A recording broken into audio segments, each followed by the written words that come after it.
અહીંયા ચોમાસામાં આવવાનું. બરાબર. બધું જ અહીં ઝાકળ જ હોય. સરસ.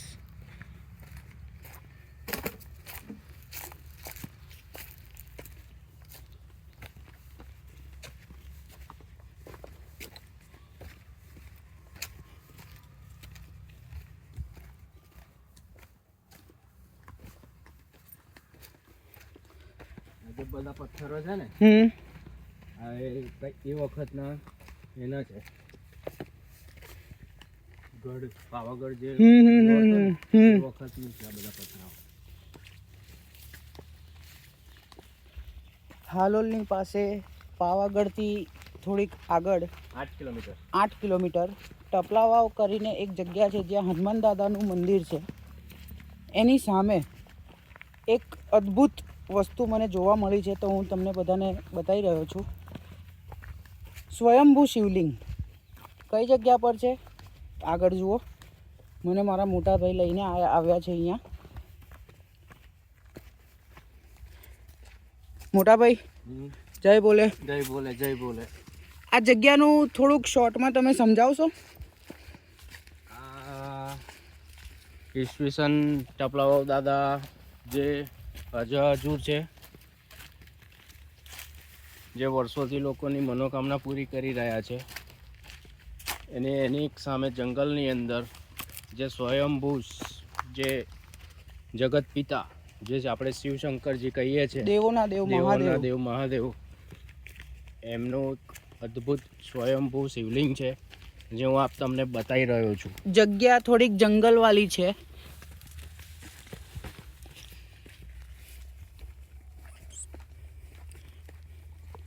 મને પણ નહોતી ખબર કે અહીંયા આવી કોઈક અદ્ભુત જગ્યા હશે, પણ મોટા ભાઈ લઈને આવ્યા છે તો હું તમને બતાવું.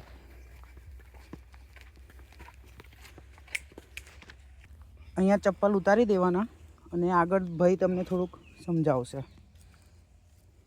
આ રીતે એક ગુફા છે જેમાં જગત પિતા ભોલેનાથજીનું સ્વયંભૂ શિવલિંગ છે જે હું તમને બતાવી રહ્યો છું.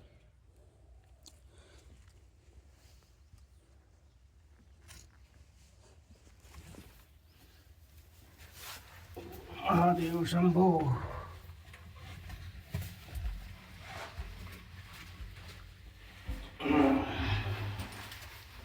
મહાદેવ મહાદેવ શિવશંકર.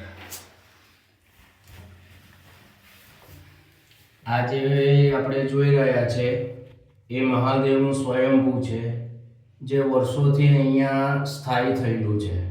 જે જંગલ આપણે પાવાગઢના જંગલમાં આપણે ભોલેનાથના દર્શન કરી રહ્યા છે.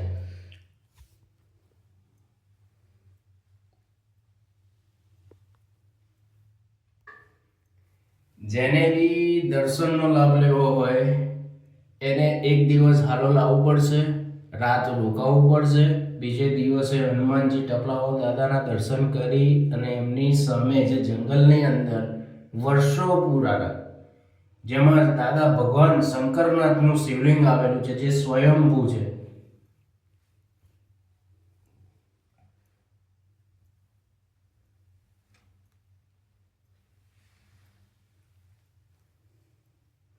હર હર મહાદેવ.